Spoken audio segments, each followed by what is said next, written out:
Simon, and thank you for letting us interview you today. Thank you for being here. We're going to ask you some questions. Wait, why are you looking at me funny? Everybody has a sign on their head that says, "Make me feel important." Are you drunk, Simon? At the moment, yeah. Right. Yeah. It's intoxicating. It's so exciting. Have you been drinking vodka? Of course.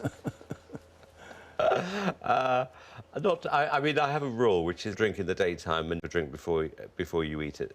No, I once said it would be fun to do a live show drunk. I will one day. I think it balances your mind. Something my dad taught me when I was very young. Just one piece of advice, what would it be? And he said it's very simple. Always know when to leave the fair. Well, that makes no sense at all. Let's move on. So what do you think about Katie and Amy's Big Adventures? Personally, I love it. And I was kind of thinking then, oh, this is going to be amazing. And then we'd rented this house, and the real estate agent said, I'm not sure about the show. And I said, why? So they didn't think it was going to be a hit. And I sent a text back to this guy saying, it's a hit, don't worry about it. And it did become a hit. I said, like? I said, it's fantastic. So, what do you think about Twitter, Instagram and Facebook? Social stuff on Twitter or wherever else, as I'm watching the show, and both are equally entertaining. Thank you so much. It means a lot. You don't look happy, Simon. What's wrong? Because if you're making a lot of money, then so should I. I mean, it's just fair. You can't have it all. What about the real Simon? What is he really like? I would say my best strength is that I'm a good listener. I'm glad you said that because I wanted to tell you a story. Shut up. That's a bit rude, Simon. Shut up. Fine, I won't tell you then. I've heard your pet hate is smelly trumps. What would you do if you could smell one? I'm out the room in 5 seconds. I normally put my t-shirt over my nose like this and then run away. It's really good advice. Just get out the room as quickly as possible. We had our hair done especially for the interview today. Do you like it? I think you look a bit of an idiot. You're such a rude man. Doesn't it worry you that everyone thinks that you're a bit mean? Whether I'm liked or not is sort of immaterial. It's not a popularity competition. Obviously you're well known for X Factor and Britain's Got Talent. But most people don't know that you're the World Jenga Tower Champion. Didn't you do fantastic when you built the world's biggest Jenga tower? I wasn't doing fantastic, I was doing okay. Then the whole thing came crashing down. That was my mistake. Wasn't that embarrassing? Well, funny enough, it wasn't embarrassing at all. In a weird way, Dan, I think it was more embarrassing me driving around in a Porsche I couldn't own. We all wanted Porsches. That's a shame. Good try. What's the Porsche got to do with it? What hobbies or talents do you have? And I have absolutely no talent whatsoever. There must be something you do a lot and that you're good at. Well, when I was at school, I was always in trouble for talking too much. Yeah, Amy's the same. Her teacher had to lock her in the cupboard to stop her from talking. Is it true that you were banned from saying no? Yeah, and you actually go no, you're in big trouble. So I just go yes, regardless of how I feel. Will you buy us a helicopter? Yes. And would you buy us a mansion each to live in? Nice houses. Yes. Will you pick your nose live on camera? Yes. Would you pull funny faces with your tongue out? Yes.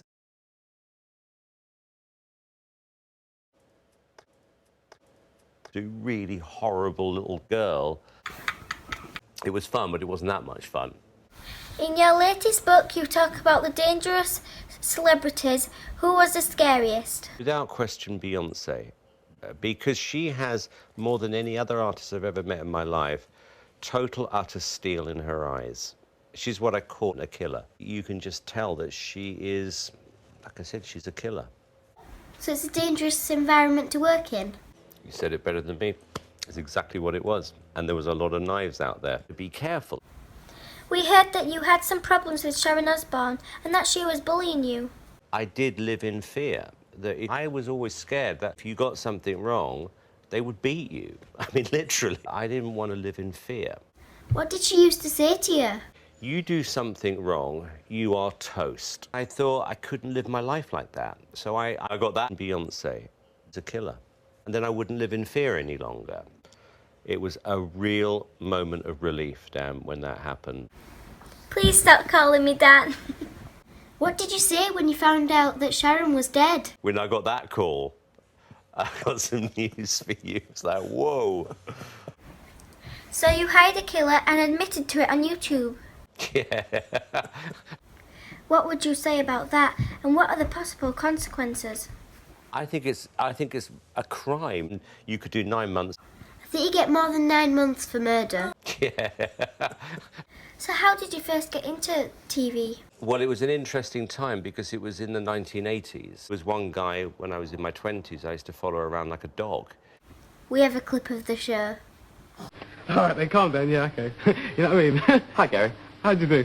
My motto in life is truth, justice, and the canine way. We sold the show to America. We got a call to say that Fox had bought it. And then we shot the show, I went back to England, and then it came on air, and I got this call to say it was unwatchable. This all may be over. The broadcaster literally pulled the plug on it. And now I had to launch a new show because the rest was unwatchable. But it's better than X Factor.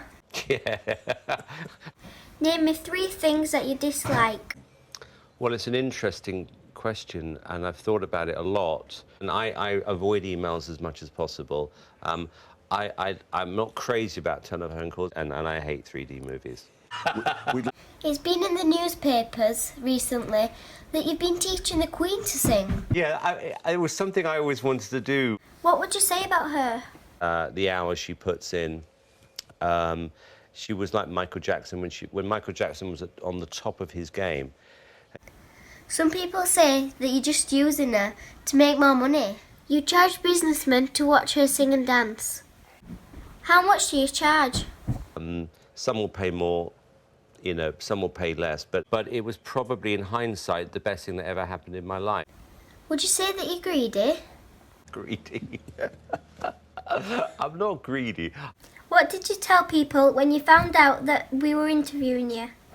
I never want to be sitting in this chair talking to someone like you.